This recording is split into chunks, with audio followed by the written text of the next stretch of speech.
부활의 의미라는 제목으로 하나님의 말씀 나누도록 하겠습니다. 왜 예수님의 부활이 그토록 중요한 것일까요?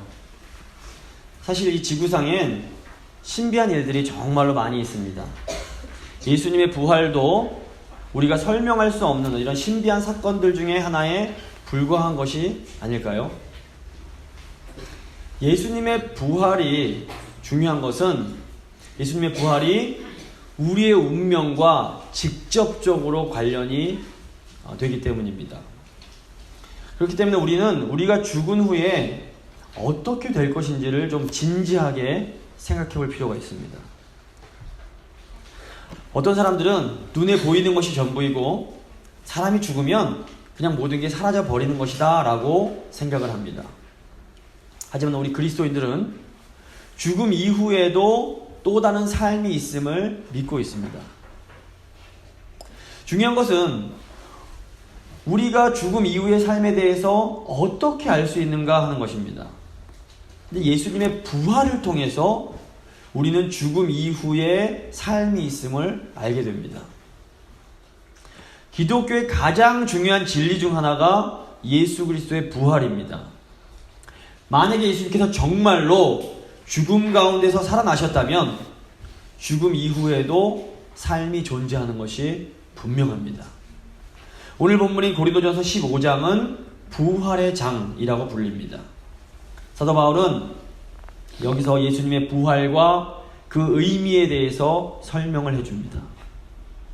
오늘 본문을 통해서 예수님의 부활이 왜 중요하고 우리는 그 부활을 어떻게 믿을 수 있으며 부활이 오늘 우리에게 어떤 의미가 있는지를 한번 생각해 보도록 하겠습니다. 첫 번째, 부활의 중요성. 두 번째, 부활의 증거. 세 번째, 부활의 의미입니다. 부활의 중요성, 부활의 증거, 부활의 의미. 첫 번째, 부활의 중요성입니다. 예수님의 부활이 왜 중요합니까? 예수님의 부활은 예수님께서 하셨던 모든 말씀과 밀접하게 관련이 있기 때문입니다. 나아가 신약 성경의 300구절 이상이 예수님의 부활과 관련이 있습니다. 부활은 기독교 신앙과 기독교 진리의 모든 부분과 관련이 있습니다. 만약에 부활이 거짓이라면 우리가 믿는 기독교의 모든 진리는 다 거짓말이 됩니다. 17절부터 19절 말씀입니다. 그리스도께서 다시 살아나신 일이 없으면 너희의 믿음도 헛되고 너희가 여전히 죄 가운데 있을 것이요. 또한 그리스도 안에서 잠자는 자도 망하였으리니 만일 그리스도 안에서 우리의 바라는 것이 다만 이 세상의 삶뿐이라면 모든 사람 가운데 우리가 더욱 불쌍한 자니라.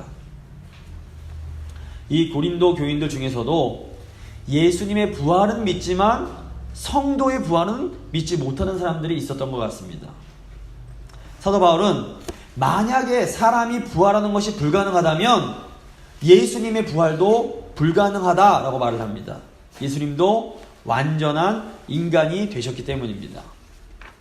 사도 바울은 예수님이 부활하지 않으셨다면 우리 믿음도 헛것이다 라고 말을 합니다. 또 부활이 없으면 이 믿음 가지고 죽은 사람들도 다 망한 것이다 라고 말을 합니다. 나아가 바울은 만약에 부활이 없다면 오직 그리스도께만 소망을 두고 이 땅을 살아가는 우리가 세상에서 제일 불쌍한 사람들이다 라고 말을 합니다. 한마디로 말씀드려서 우리의 모든 것이 예수님의 부활에 달려 있습니다. 만약에 부활이 없으면 우리는 완전히 망한 것입니다. 하지만 만약에 예수님의 부활이 진실이라면 예수님께서 말씀하셨던 모든 것들도 다 사실이 됩니다. 만약에 부활이 사실이라면 예수님께서 약속하신 구원과 영생도 사실이며 우리의 몸이 부활하는 것도 사실이 됩니다. 부활은 예수님의 사역의 절정, 클라이막스에 해당되는 사건입니다. 예수님은 스스로 자신이 구약이 약속하던 메시아다, 그리스도다 라고 주장을 하셨습니다. 다니엘 선지자는 모든 세상을 심판할 권세와 통치권을 지닌 인자에 대한 예언을 했습니다. 예수님은 스스로를 그 인자, Son of Man이라고 부르셨습니다. 또 예수님은 자신이 하나님의 아들이라고 하셨습니다. 예수님께서 십자가에 못 박혀 돌아가신 그 표면적인 이유가 예수님이 자신을 나는 하나님의 아들이다 라고 주장하셨기 때문입니다. 유대인들은 사람이 감히 하나님의 아들이다 라고 주장하는 것을 신성모독이라고 생각을 했습니다. 그런데 만약에 예수님께서 죽음을 이기고 부활하셨다면 이것은 예수님께서 스스로 하셨던 모든 말씀들이 다 진실로 입증이 되는 것입니다. 그래서 부활이 굉장히 중요한 의미가 있습니다. 나아가 부활은 인류 역사 전체의 전환점이 됩니다. 부활은 태초의 세상을 창조하신 하나님께서 예수님의 부활을 통해서 새로운 창조를 시작하시는 일종의 신호탄이 됩니다.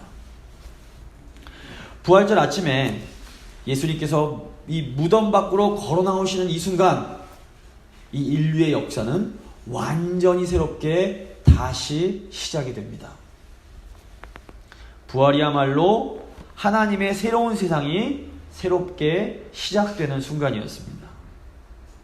그러므로 예수 그리스도의 부활은 우리 신자들의 신앙의 핵심, 중심이 되어야 합니다. 그런데 오늘날 많은 기독교인들이 부활을 별로 깊이 있게 생각하지 않습니다. 어떻게 보면 사람들이 하나님의 창조를 너무 당연하게 여기는 것과 굉장히 비슷합니다. 하나님의 창조는 절대로 평범하고 당연한 사건이 될 수 없습니다. 창조 자체가 하나님의 놀라운 은혜와 능력을 선포하기 때문입니다. 근데 부활은 어떤 의미에서 이 창조를 능가하는 참으로 놀랍고 위대한 새 창조의 사건이 됩니다. 부활이 정말로 사실이라면 우리는 이전과는 완전히 다른 새로운 세상을 살아가고 있는 것이기 때문입니다. 자, 이제 두 번째, 부활의 증거입니다. 만약 부활이 사실이라면 예수님은 정말로 하나님의 아들이십니다. 만약에 부활이 사실이라면 하나님께서 살아계시고 우리가 죽은 뒤의 삶이 존재하는 것이 사실이 됩니다. 부활이 우리 신앙에 있어서 이토록 근본적인 것이며 중요한 것이라면 우리는 부활에 대해서 좀 더 진지하게 생각해 볼 필요가 있습니다. 근데 우리가 예수님이 정말로 부활하셨음을 알 수 있을까요? 감사하게도 예수님의 부활은 우리가 설명할 수 없는 어떤 신비가 아닙니다.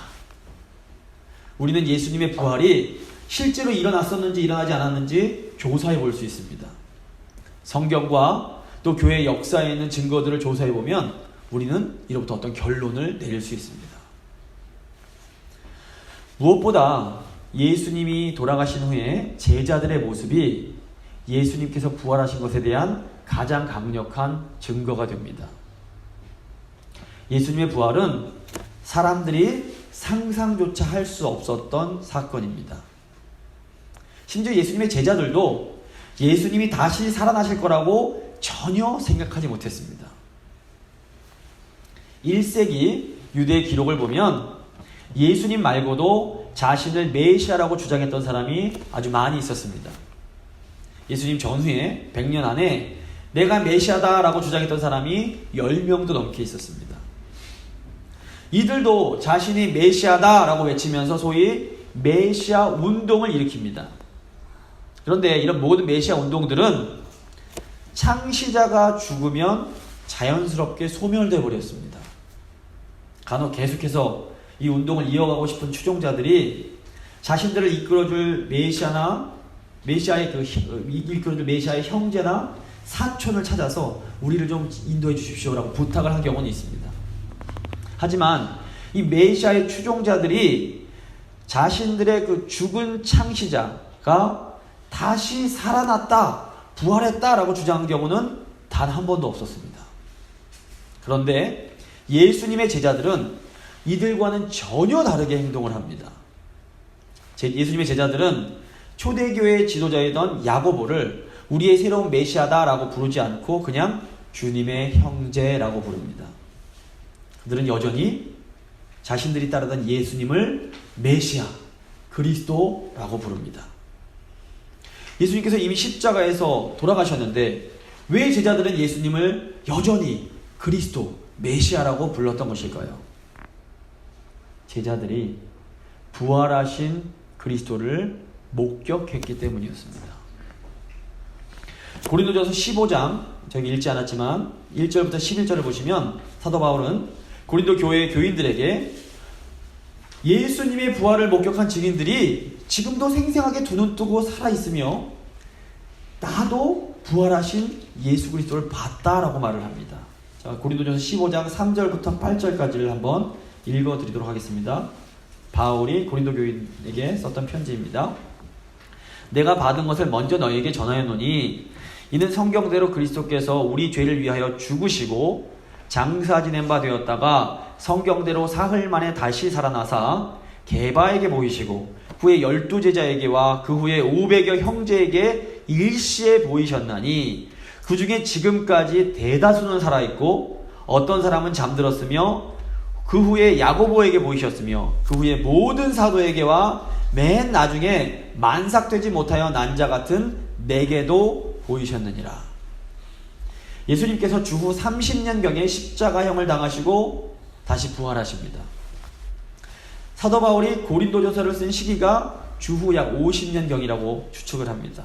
따라서 바울이 이 편지를 쓴 것은 예수님께 부활하신 지 20년밖에 지나지 않은 시점입니다.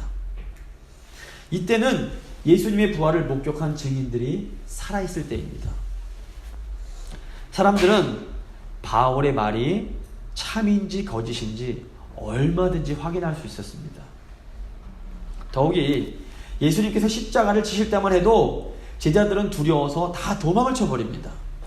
그런데 제자들이 어느 날 갑자기 용기 있는 사람들로 변해서 생명을 걸고 예수님을 전파하기 시작합니다. 제자들의 이런 갑작스러운 변화를 무엇으로 설명할 수 있을까요? 이 제자들의 갑작스러운 변화를 설명하기 위해서 믿음이 없는 세속학자들은 여러 가지 이론들을 만들어냅니다. 제자들이 단체로 환상을 보았다거나 제자들이 단체로 미쳤다라고 하는 등 이 사람들은 부활을 인정하고 싶어 하지 않습니다. 하지만 이런 모든 이론들을 예수님 당시 유대적 이런 상황들을 생각해보면 도저히 말이 되지 않습니다. 예수님의 제자들의 이런 급격한 변화를 설명할 수 있는 가장 합리적인 대답은 예수님의 제자들이 정말로 빈 무덤을 보았고 부활하신 예수님을 목격했다는 것밖에 없습니다. 그런데 사실 사입이나 이단 종교에 속한 사람들도 목숨을 걸고 어떤 전도 활동을 하는 경우들이 있습니다. 하지만 초대교회 교인들과 이런 이단들이 분명하게 다른 부분이 있습니다. 이단들이 목숨을 거는 것은 자기들이 구원을 받기 위해서입니다. 이단들은 겉으로는 다르게 표현하지만 사실상 다른 사람들을 구원하기 위해서 자신들의 생명을 걸지는 않습니다. 하지만 이 초대교회 성도들은 예수 그리스도 안에서 다른 이들을 구원하기 위해서 목숨을 겁니다. 사도 바울도 자신의 구원이 아니라 이방인들을 구원하기 위해서 생명을 걸었습니다. 부활하신 예수님을 만났던 제자들은 다른 사람들을 살리기 위해서 생명을 걸고 전도합니다. 여기 아주 중요한 의미가 있습니다. 부활하신 예수님을 목격한 사람들은 예수님의 제자들이었습니다. 제자란 스승이 가는 길을 따라가는 사람들입니다. 예수님의 삶은 다른 사람들을 살리기 위해서 희생하시는 삶이었습니다. 예수님의 부활은 하나님께서 예수님의 삶이야말로 가장 옳고 아름다운 삶임을 입증해주는 그런 사건이었습니다. 제자들은 예수님의 부활을 통해서 무엇이 가장 가치 있는 삶인지를 확인할 수 있었습니다. 그리고 자신들도 예수님처럼 다른 이들을 살리기 위해 희생하는 삶을 살 수 있었던 것입니다. 그러므로 제자들의 이 변화된 삶이야말로 예수님의 부활을 증거하는 가장 명백한 증거라고 볼 수 있습니다. 교회는 이렇게 예수님의 부활을 목격한 제자들의 희생과 헌신을 통해서 시작되었습니다. 또한 부활을 확신하며 희생의 삶을 사는 예수님의 제자들에 의해서 2000년 동안 이어져 내려오게 됩니다. 오늘날 이 세상 사람들에게 예수님이 부활하셨다는 이 사실을 저희가 어떻게 증명할 수 있을까요? 부활을 믿는 우리가 먼저 예수님의 제자된 삶을 살아가야 합니다. 부활을 믿는 우리가 예수님처럼 다른 사람을 섬기며 희생하는 삶을 살아갈 때에 사람들은 우리를 통해서 예수님의 부활을 믿을 수 있게 됩니다. 예수님의 부활을 머리로만 믿는 것은 사실상 아무 의미가 없습니다. 예수님의 부활이 내 삶을 철저하게 변화시키는 능력이 되어야 합니다. 우리 예수님께서 죽은 자들 가운데서 부활하셨음을 믿고 계십니까? 그러면 이제 예수님처럼 이웃을 위해 기꺼이 내 삶을 내어주는 부활의 증인되는 삶을 사실 수 있기를 바랍니다. 마지막 세 번째로 이제 부활의 의미에 대해서 생각을 해보도록 하겠습니다. 부활이 우리에게 주는 의미가 세 가지가 있습니다. 첫째로, 부활은 우리가 사랑하는 사람들과 다시 만날 수 있다는 소망을 우리에게 줍니다. 안타깝지만 우리는 언젠가는 우리가 사랑하는 사람들과 헤어져야만 합니다. 제가 외할머니 밑에서 자랐습니다. 저를 비롯해서 몇 명의 손자, 손녀들이 있었지만 할머니는 저를 가장 예뻐해 주셨습니다. 맛있는 것이 있으면 늘 챙겼다가 저를 주시고, 용돈이 좀 생겨서도 이렇게 모았다가 저만 챙겨주셨습니다. 무엇보다 할머니는 새벽마다 저를 위해서 기도해 주셨습니다. 그래서 외할머니가 돌아가셨을 때에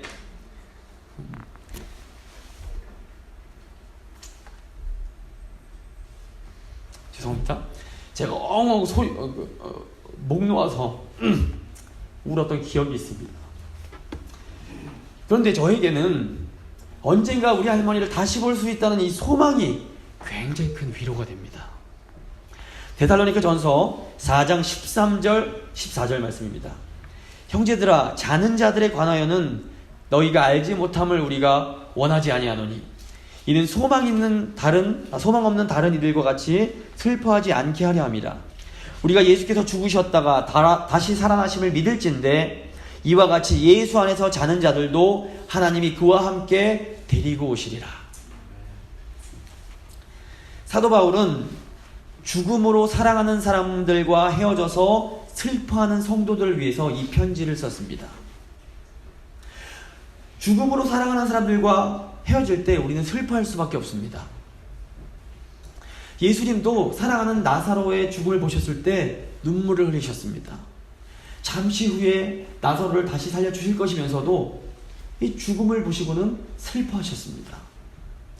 헤어짐은 참으로 슬픈 일입니다. 저희 교회도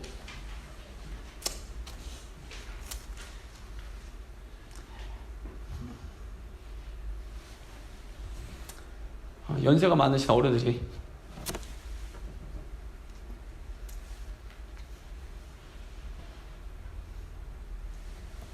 많이 계십니다.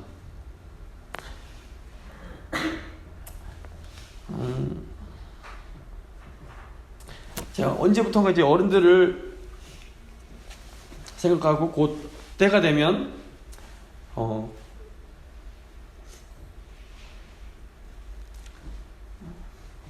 어른들과 헤어질 수밖에 없다는 것을 생각을 할 때면 많이 슬퍼지곤 합니다. 하지만 바울은 소망 있는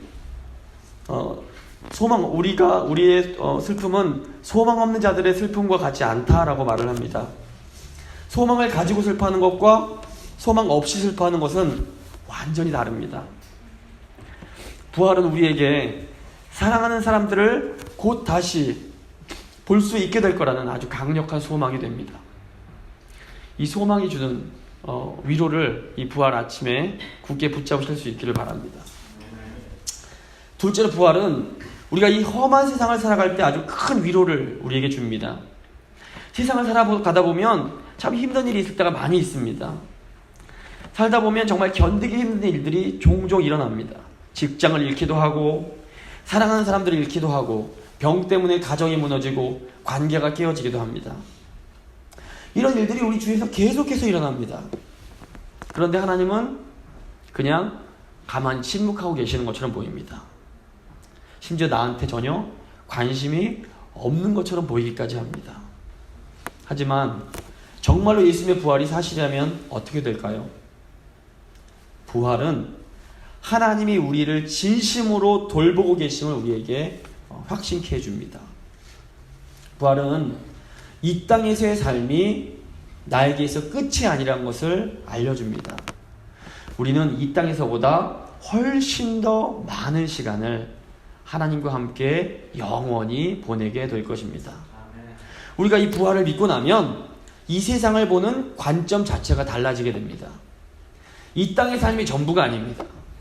어떤 의미에서 이 세상의 삶은 우리가 예수님을 닮아가도록 빚어지는 과정이며 하나님을 더 알고 경외할 수 있는 과정에 불과합니다.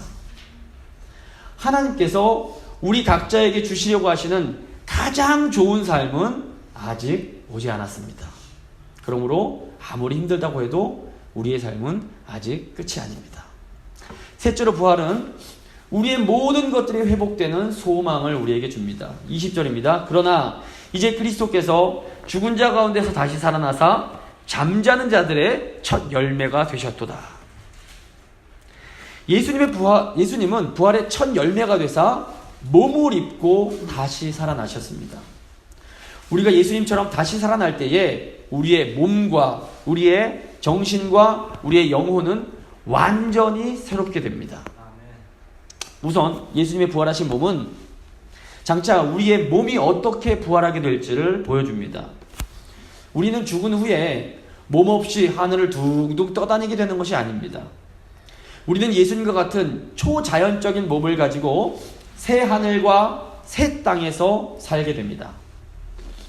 이 새로운 세계에서 류마티스나 신경통, 관절염, 심장병, 천식, 치매 이런 우리를 괴롭히는 질병들은 더 이상 우리를 괴롭히지 못합니다. 모든 육체가 완전히 치유받을 거라는 이 소망은 굉장히 큰 위로가 됩니다. 둘째로 부활 때에는 정신적인 치유도 있게 됩니다.